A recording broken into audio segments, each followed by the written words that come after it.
कहिले समतल सागर भइरहिदिन्छ,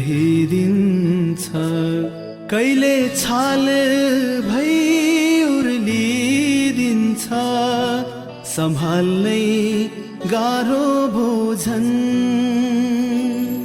बहकिने मन, बहकिने मन, बहकिने मन, बहकिने मन, बहकिने मन।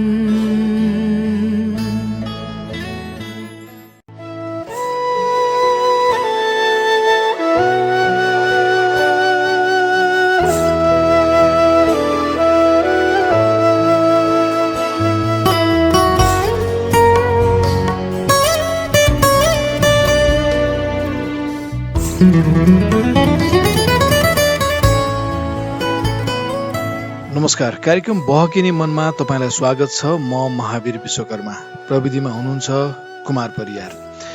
बहकिने मन थाहा सञ्चार नेटवर्कबाट सोमबार राति 9:18 जाँदा आउँछ र यो कार्यक्रम देशभरिका 140 भन्दा धेरै रेडियोहरूबाट एकैसाथ प्रसारण हुन्छ। तपाईँ यति बेला बहकिने मनको फेसबुक पेजमा पनि यो कार्यक्रम सुनिरहनु भएको छ। एकैछिनपछि बहकिने मन नामकै युट्युब च्यानलमा पनि हामी यो कार्यक्रम राख्ने नै छौँ। आजको श्रृङ्खलामा चाहिँ बहकिने मनमा म 2वटा कथा वाचन गर्नेछु। शङ्कर लामिछानेले लेख्नु भएको हो 2वटै कथाहरू। गौँथलीको गुण शीर्षकको कथा वाचन गर्नेछु सुरुवातमा, र त्यसपछि काथर शीर्षकको कथा वाचन गर्नेछु। पहिलो कथा गौँथलीको गुण शीर्षकको रहेको छ। म यो वाचन अघि सर्छु। उत्तरपट्टिको झ्यालबाट तड्कारे स्वयम्भू देखिन्छ। बीचमा तरेली परेको खेत छ, त्यसको माथि छाउनीको फाँट अनि स्वयम्भूको ढिस्को अनि मन्दिर। बुद्ध भगवानको समदृष्टि मन्दिरको शिखरबाट चारैतिर हेरिरहेको छ र त्यसमा एउटा सन्देश छ, शान्तिको। घण्टौँसम्म त्यता हेरेर पनि ऊ अघाएको थिएन। भात खाइवरी स्कुल जान भने लुगा लाउन लागेको थियो। एउटा मोजा पाएन र उसको मन बिग्रियो। स्वास्नीको सेवामा अभ्यस्त भएको पोइको लाचारीपन उसलाई खिजाइरहेको थियो।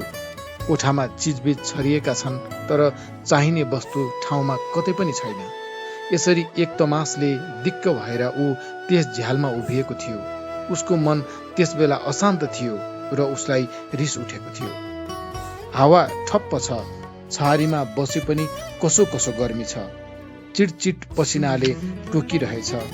निधारको पसिना पुछ्न उसले जसै हात लगेथ्यो उसले पायो खुट्टा थाकिसकेका छन्। अनि फर्केर ऊ ओछ्यानमा आइपल्ट्यो। नाडी घडी हेर्यो, ठिक 12 बजेको छ। ढ्वाङ गर्ने बेला रहेछ। कमिजको टाँक खोलेर छाती ह्वाङ्ग पार्दै एक लामो सुस्केराका साथ उसले आँखा चिम्ल्यो। त आज ऊ स्कुल जान पाएन। उसको पिरियड खाली नै बित्यो होला, तर केटाहरू रमाए होलान्। उसलाई साँच्ची नै स्कुलमा कुनै आकर्षण लाग्दैन। वर्षौंदेखि उही विषय पढाइरहेछ। उही किसिमका ठिटाहरू छन्, बोझा, चलाख र तीखा। अनि फेरि उसलाई आफ्नो विषय कण्ठस्थ भएको छ। मनमा अर्कै कुरा खेलाएर पनि ऊ पढाउन सक्छ। अरूलाई यो सुन्दा आश्चर्य लाग्ला अनि धेरै उसको यस गुणको तारिफ पनि गरिहाल्लान्। तर उसको भित्री मनमा यो मास्टरी पेसामा एउटा अवर्णनीय घृणा छ। तर उसको नाम छ। केटाहरू घरमा पनि छाड्दैनन्, ऊ पढाइदिन्छ। यो पेसा उसले अपनाउन कर लाग्यो। केटाकेटीमा आमा बाबु अघि लागेका हुनाले उनीहरू खसेपछि उसलाई आफ्नै खुट्टामा उभिन कर लाग्यो। आज ऊ विवाहित छ, भने जस्ती स्वास्नी छ। 2 माना छाक रोकिँदैन। विवाहित भन्ने विचार श्रृङ्खला जोडिन साथ उसले झलक्क आफ्नी स्वास्नीको मुख सम्झ्यो अनि सम्झ्यो ऊ आज माइत गएकी छ अनि आज ऊ स्कुल जान सकेन। निदाउनु पर्यो भन्ने सोचेर खास्टोले कम्मरसम्म छोपेर उसले आँखा फेरि चिम्ल्यो। त्यसै बेला उसका कानमा पर्यो गौँथलीको चिरबिर चिरबिर। आँखा खोल्यो। महाराज धिराज भएको मितिपात्रको आड लिएर लरबरिएको छ एउटा चरा अनि एउटा चाहिँ बिजुलीको तारमा पिङ खेलिरहेछ। कोठाको बीचमा तिनको गुण छ। कसरी कत्रो मेहनत साथ तिनले यो गुण बनाएका थिए। चुच्चोमा माटो ओसार्दै दलिनको कापमा जम्मा गरेको देख्दा उसले रबर्ट ब्रुसको कथा सम्झेको उसलाई अहिलेसम्म याद छ। अनि एक दिन ऊ त्यही भोटे गलैँचामाथि बिष्ठा र माटोको थुप्रो देखेर रिसाएर उसले भनेको थियो, आ राधा, यो गुण भत्काइदिउँ, कोठा फोहोर भयो। स्वास्नीले भनेकी थिए, नै गौँथलीले गुण लागेको घरमा लक्ष्मीको बास हुन्छ, फेरि बच्चा पाउने पाहुनालाई घरबाट निकाल्नु पनि त हुँदैन, असल होइन। लक्ष्मी कहाँ बास गर्छिन्, लक्ष्मीको वाहन के हो, ऊ यो सब जान्दथ्यो। तर बच्चा पाउने पाहुना शब्दका भित्र उसकी स्वास्नीको व्यक्तिगत जुन सन्देश थियो, त्यस नारी भावना विरुद्ध उसले जान मन पराएन र उसले आफ्नो रिस बलजफती दबाएको थियो। मितिपात्रोमा झुन्डिएको गौँथली अब उड्यो। उसको पलङको सिरानतिर कावा खाँदै बिजुलीको तारसँग ठक्कर खाएर त्यो पनि अब त्यही झोलिएको तारमा बस्न पुग्यो। तार भुइँचालो गए भन्दा चर्कोसँग हल्लिरहेथ्यो र ती दुई चरा आफ्नो सम्पूर्ण शक्तिले त्यसमा सन्तुलन ल्याउन पखेटा फरफराइरहेथे। दाहिने हात उठाएर उसले एकपटक छु गरेको थियो। ती दुवै चरा उडेर झ्याल बाहिर पुगे। ऊ हाँस्यो अनि आँखा चिम्ल्यो। निन्द्रा उसलाई लागेको थिएन। नलागेको निन्द्रा लगाउनु जस्तो झर्को काम केही होइन। ऊ सम्झिन थाल्यो हेरेको सिनेमाका दृश्य। उसलाई मन परेका घटनाहरू मनमा राम्ररी चित्रण गर्न नपाउँदैमा उसका कानमा फेरि चिरबिर चिरबिर पर्यो। देख्यो कोठामा उही दुई चरी रङ मगिएका छन्। उसको पलङको चारै कुनाका चुस्सोमा बस्न खोज्छन्, मान्छेको गन्धमा भाग्छन्, तारमा झुन्डिन्छन्, तस्बिरमा ठक्कर खान्छन् अनि जान्छन् रेडियो माथिको फुलदानमा। आफूतिर ऊ आउन दिन चाहन्न। चरालाई कोठाको अघि भागमा मात्रै उड्ने अनुमति छ। एउटा गएर फुलदानसँगै किताब माथि बस्यो अनि फ्याट्ट एक बाजी बिस्टा फालेथ्यो। डिक्सनेरी माथि नै टप्प पर्यो। उसलाई के उसको ठाउँमा जो भए पनि झनक्क रिस उठ्ने थियो। हात उठाएर छिउ गरेको थियो। चराले सम्पूर्ण कोठाको वायुमार्गीय निरीक्षण गरेर फेरि फुलदान ताक्यो। दुवै चरा सम्हाल्न नसकेको फुलदान ढल्यो। पानी चुहियो, किताब भिजे। ऊ ओछ्यानबाट उठेको थियो फुलदान सम्हाल्न। त्यही ढलेकैमा अर्को चरा बस्दा झन तल गुड्यो। काँचको फुलदानी सैकडौं अंशमा चूर्ण भएर टेबल मुनि छरिए। उसलाई झनक्क रिस उठ्यो। निकै राम्रो पो थियो फुलदान। सितिमिति कहाँ पाइन्छ र त्यस्तो आजकल। गएर विश्वमित्रको कागजमा काँच सोहोर्दै थियो। सम्झिन थाल्यो विवाहको बेला कोठा सजाउन उसले त्यो फुलदान किनेथ्यो उसकी स्वास्नी राधालाई। टप्प तातो उसको गर्दनमा केही पर्यो। पुलुक्क माथि हेर्यो, देख्यो गौँथली मुकुन्द इन्दिरामा बसेर चिरबिर चिरबिर गरिरहेको। अब उसले तोरीको फूल देख्यो। जुरुक्क उठेर पहिले चरा भगायो अनि मेज तानेर गुण उखेल्दै झ्याल बाहिर बगैँचामा हुत्याइदियो। अनि झ्याल बन्द। पानीले गर्दन पुछ्यो अनि काँच टिप्यो र त्यो पनि झ्याल बाहिर हुत्यायो। बन्द भएको झ्यालको ऐना बाहिर चरा रङ मगिएको हेर्न नपरोस् भनेर उसले झ्याल बन्द गरी कोठामा ताल्चा मार्यो। बाहिर सडकमा आयो। साँच्ची लुगा पनि लगाएको छैन। कमिज सुरुवाल र चप्पलमा यो दिउँसो टन्टलापुर घाममा जाने पो कहाँ। सिनेमाको बेला पनि घड्किसक्यो। लक्ष्यहीन ऊ त्यसै सहरतिर लाग्यो। विष्णुमतीको पुलमा आएर एउटा चुरोट किन्यो। पसलेले मायालु बनी गरेको प्रश्नमा कि ऊ यस बेला कहाँ जाँदैछ त्यसै मुन्टो बङ्ग्याएर पूर्वतिर औल्याउँदै ऊ हिँड्यो। पुलको देब्रेपट्टिको पर्खाल छुँदै औँला घिसार्दै ऊ जान थाल्यो। पाइला बिस्तारै चल्दै थिए। मन छिटो दौडिरहेथ्यो। नदीको काई लागेको बालुवामा मानिस दिशा गरिरहेछन्। नगिच नगिच भए पनि उनलाई लाज छैन सहरीको नाताले कमसेकम। तर फेरि उसको मनमा अनायास एउटा विचार आयो। बिचरा जाउन् पनि कहाँ। सरकारी दिशाखानाको हालत त्यही हो। 1000 जना पिच्छे एउटा होला। अनि फेरि उसले सम्झ्यो नगरपालिकाको काम त सिटमा गएको यति भएर पनि खै जनता दिशाशाला बनेको छैन। अरू के भन्ला। पुल उसले काटिसकेको थियो। अब उसको अगाडि परोपकारको नयाँ बन्न लागेको भवन छ। सुर्की कुट्ने आइमाईको मुखमा हेर्दै ऊ अगाडि बढ्यो। प्रायश रोजै त्यो बाटो आउँदा जाँदा ऊ त्यहाँ हेर्ने गर्थ्यो। उसलाई ती अनाथ बालकप्रति एक तमासको माया लाग्थ्यो। तर अरूले माया गरेको देख्दा उसलाई हाँसो उठेथ्यो। त उसले एकपटक अनायास नै सोचेथ्यो, हामी मध्ये नै कोही न कोही यिनका पिता हौला। उसको मनमा एक दिनको दृश्य झलक्क झिल्क्यो जब यस अनाथालयको उद्घाटन भएको थियो। बालकहरू कराएथे, हाम्रो परोपकार अनाथालय जिन्दाबाद। त्यस बेला उसले मनमनै आशीर्वाद दिँदै भनेथ्यो, बच्चा हो त्यसो नभन, बरु चिताऊ कि अरू भाइलाई अनाथ बन्ने मौका नमिलोस्। अनाथालयको उन्नतिले समाजमा दया भावका साथै व्यभिचार र पापको पनि सबुत दिन्छन् भन्ने भावना उसले मनबाट हटाउन सकेको थिएन। चन्दा ऊ दिन्छ, चाहन्छ कि अरू पनि दिउन्, तर भित्री मन छ उसको कि समाजले कुकृत्य नगरे अनाथालयको आवश्यकतै रहँदैन। जय संयुक्त स्वरमा कराएको देखेर अझ देब्रे लाग्यो। झ्यालबाट हेर्यो, देखियो कुनै सज्जन फलफुल बाँडिरहेछन्। ठिक हो, बिगार्ने भन्दा सपार्ने धेरै छन्। अलिअलि चन्दा धेरैबाट आएर धेरै बन्न सक्छ।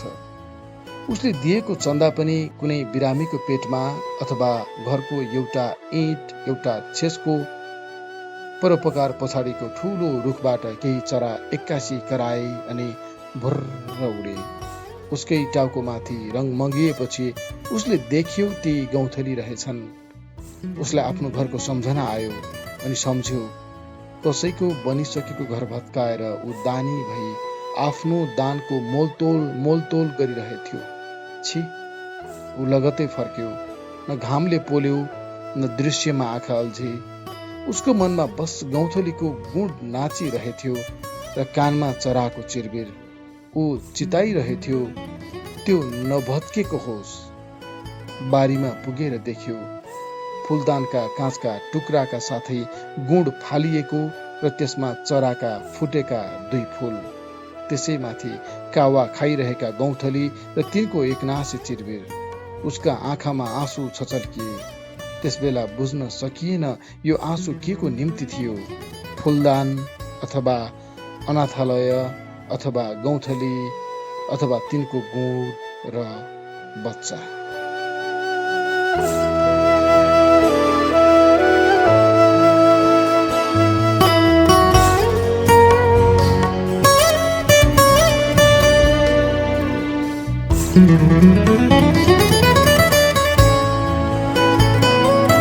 तपाईँ कार्यक्रम बहकिने मन सुनिरहनु भएको छ। म छु महावीर विश्वकर्मा र प्रविधिमा हुनुहुन्छ कुमार परियार। बहकिने मन थाहा सञ्चार नेटवर्क काठमाडौँबाट सोमबार राति 9:18 जति जाँदा आउँछ। यो कार्यक्रम काठमाडौँमा थाहा सञ्चार रेडियो थाहा सञ्चारसँगै देशभरिका 140 भन्दा धेरै रेडियोहरूबाट एकैसाथ प्रसारण हुन्छ। सोमबार राति 9:18 जति जाँदा बहकिने मनको फेसबुक पेजमा पनि तपाईँ यो कार्यक्रम लाइभ सुन्न सक्नुहुन्छ, सुनिरहनु भएको छ यति बेला। अनि बहकिने मन नामकै युट्युब च्यानल छ, त्यो युट्युब च्यानलमा पनि तपाईँ यो कार्यक्रम आफूलाई पाएक पर्ने समयमा सुन्न सक्नुहुन्छ। बहकिने मन मूलत प्रेम विषयमा आधारित रेडियो कार्यक्रम हो र साहित्यको मुक्तक विधालाई हामीले अपनाउने गरेका छौँ। आज चाहिँ हामी कथा नै वाचन गरिरहेका छौँ। म कथा नै वाचन गरिरहेको छु बहकिने मनमा। र कथा चाहिँ शङ्कर लामिछानेले लेख्नु भएको 2वटा कथाहरू मैले वाचन गर्ने भनेको थिएँ सुरुवातमा, जसमध्ये एउटा कथा गौँथलीको गुण चाहिँ वाचन गरिसकेको छु। अबको क्रममा काथर शीर्षकको अर्को कथा वाचन गर्ने तर्खर गरिरहेको छु। म काथर शङ्कर लामिछानेको अर्को कथा बहकिने मनमा। 4 पैसाको सुपारी देऊ, हस् लानुस्, पोको पारेर देऊ न। काठमाडौँ आएको धेरै दिन भएको थिएन। घुमेर घर फर्कने बेलामा सुपारी किन्ने विचारले त्यस पसलमा उभिए। उसले पोको पारेर दियो। घर गएर सुपारी झिक्न लाग्दा देशी कागजमा बडो सुन्दर अक्षरमा केही लेखिएको देखेर मैले पढेँ, मनमा एक किसिमको विद्रोह जलिरहेछ। देशको हरेक कुनामा घर घर जलिरहेछन्। म चाहिँ दगुर्दै गएर पसरेलाई भने, त्यो कापी ल्याऊ। मेरो उत्सुकतामा उसलाई आश्चर्य भयो र मेरो गम्भीर बोलीले सायद उसलाई असर पनि पर्यो। हातमा लिएर मैले सोधेँ, त्यसबाट तिमीले यो कागज च्यातेको होइन? म त्यो कापी किन्छु, ल्याऊ। मैले एउटा मोहर उसको अगाडि फालिदिएँ। त्यसमा कसैको नाम रहेनछ। सायद कुनै नवयुवकका डायरीका केही पाना रहेछन्। बीचमा त्यसै सुरु। त्यत्रो मानिसले आज आफ्नो धन दौलत सब छाडेर हिँड्यो। किन? आफ्नो स्वतन्त्रताका लागि। उसलाई के कमी थियो र? केही कमी थिएन र सायद त्यसैले उसलाई पैसाले टोक्यो। म भोको छु, गरिब छु। मैले आज केही बोल्न खोजेँ भने पनि त्यो बेकार हुन्छ, किनकि मेरो मुखमा सुनका दाँत छैनन्। तर मलाई एउटा कुरामा साह्रै आश्चर्य लागिरहेछ। सबै उसलाई बिदा गर्न गएका थिए। त्यत्रो चौरमा टाउकै टाउका। पैसा भएकाले धन दौलत छाडे भने त्यो किन ठुलो कुरा गरिन्छ?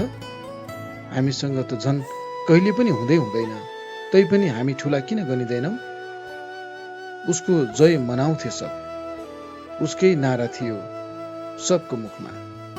नारा इन्कलाब जिन्दाबाद। त्यो शब्दमा कुन जादु छ कि मेरो मुटु चिसिएर जान्छ। कता कता के श्रृङ्ग गर्छ। पुलिसले रामलाई समात्यो। मेरो साथीको मुख घाम या उत्तेजना केले हो रातो थियो। मेरो मुखमा हेरेर उसले मलाई सोध्यो, तेरो शरीरमा के रगत कुद्दैन? म हाँसिदिएँ, एक खोक्रो मुस्कान। रगत बन्ने अन्न खै पेटभरि परेको र समय समयमा। साँच्ची नै ममा रगत छैन। लडाईँ छिड्यो रे लडाईँ। कैयौं मानिस मर्दा हुन् गोलीको स्वाद पाएर। मूर्खहरू जीवन मर्नकै निम्ति जस्तो ठान्छन्। यहाँ हामीलाई बाँच्न कति गाह्रो छ, तिनीहरूलाई भने मर्न सजिलो रे। अचम्म। कान्छीलाई ज्वरो आएको छ, औषधि छैन खुवाउन, पैसा छैन किन्न। हामी पनि भोकै छौँ। आमा भोकै, सानो भाइ भोको र भोक मेट्ने कुनै साधन छैन।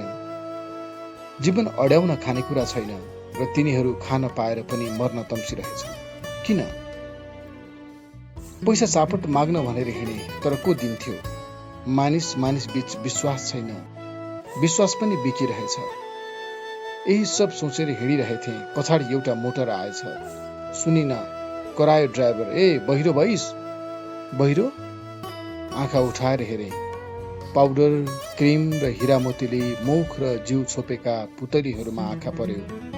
ढुङ्गामा यत्तिको प्रेम छ कसैको, हामी चाहिँ अन्नलाई प्रेम गर्न पाउँदैनौँ।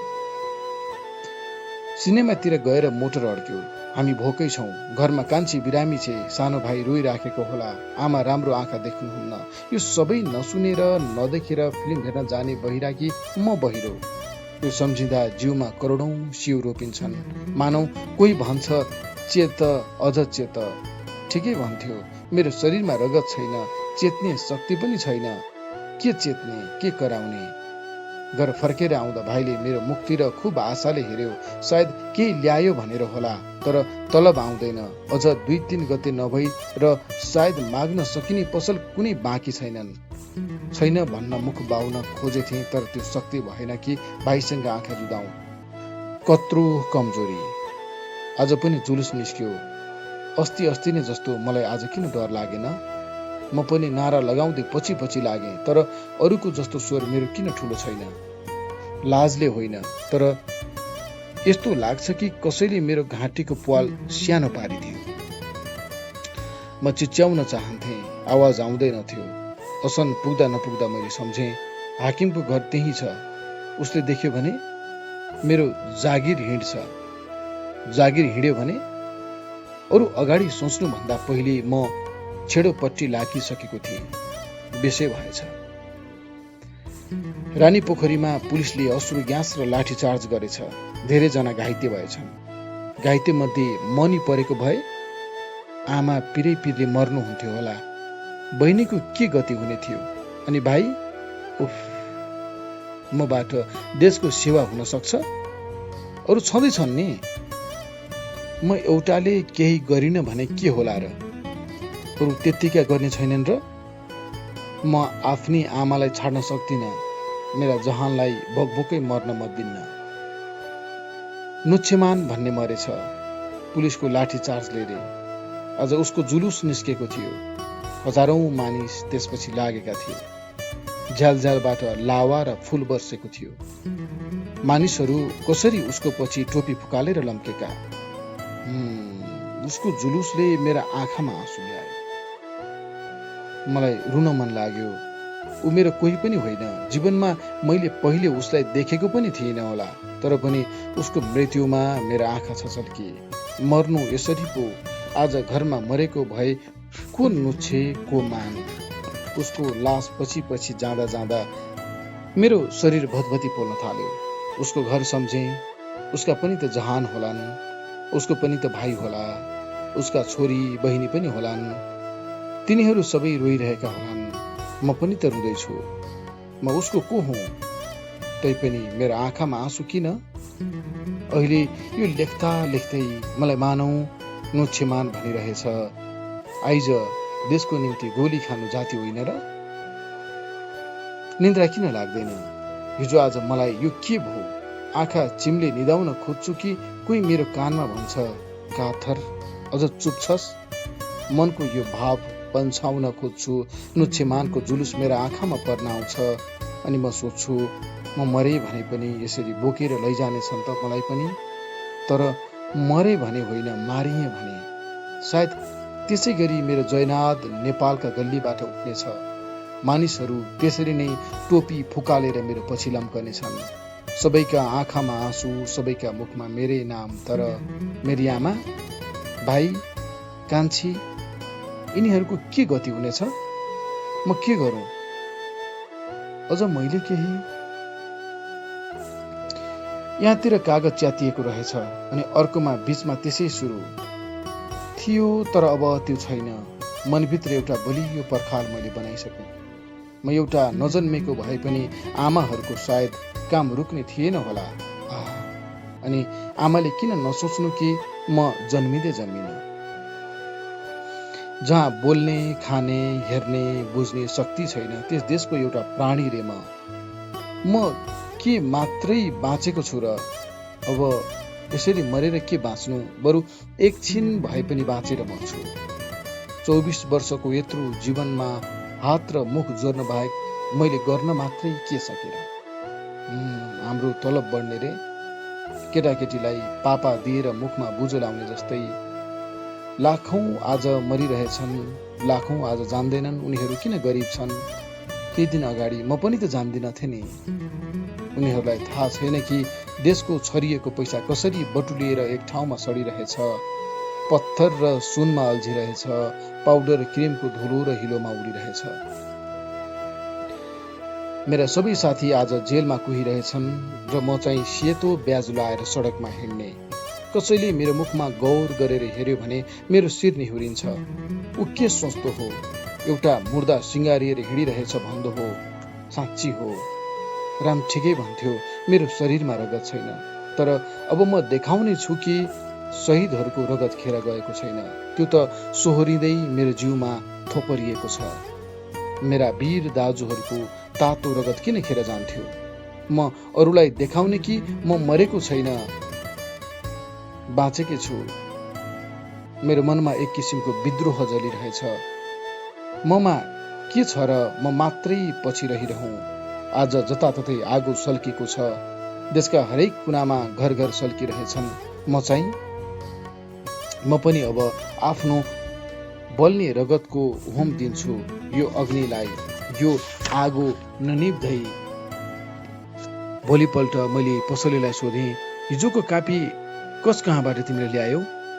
कृष्णचाको आमाले उसको किताब कापीहरू बेचेको थियो, त्यही हो। बिचरा गरिब छन्, एउटा कमाउने छोरो पनि मर्यो कि म अकमकाएँ। तपाईँलाई थाहा रहेनछ, उही जेलनिर गोली लागेर मर्ने के? ए, उसको जुलुस निस्क्यो त? कहाँको जुलुस? धेरैले थाहा नै पाएनन् कर्फ्यू थियो नि।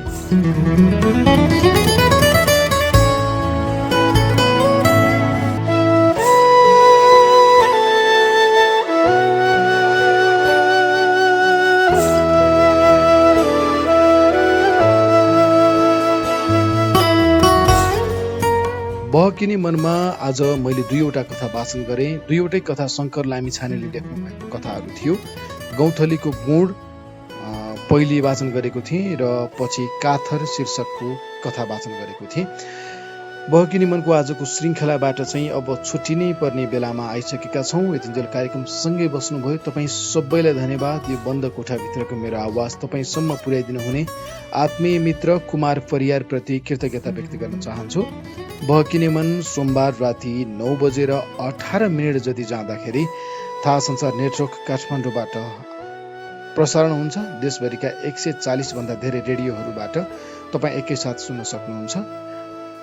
बहकिने मन नामकै फेसबुक पेजमा पनि यो कार्यक्रम लाइभ हुन्छ र बहकिने मन नामकै युट्युब च्यानलबाट पनि तपाईँ यो कार्यक्रम आफूलाई पाएक पर्ने समयमा सुन्न सक्नुहुन्छ। आजको श्रृङ्खलाबाट चाहिँ म महावीर विश्वकर्मा पनि अर्को श्रृङ्खलासम्मको लागि ओझेल पर्छु। हवस्, जान्छु। अर्को हप्ता आउँछ नि। नमस्कार।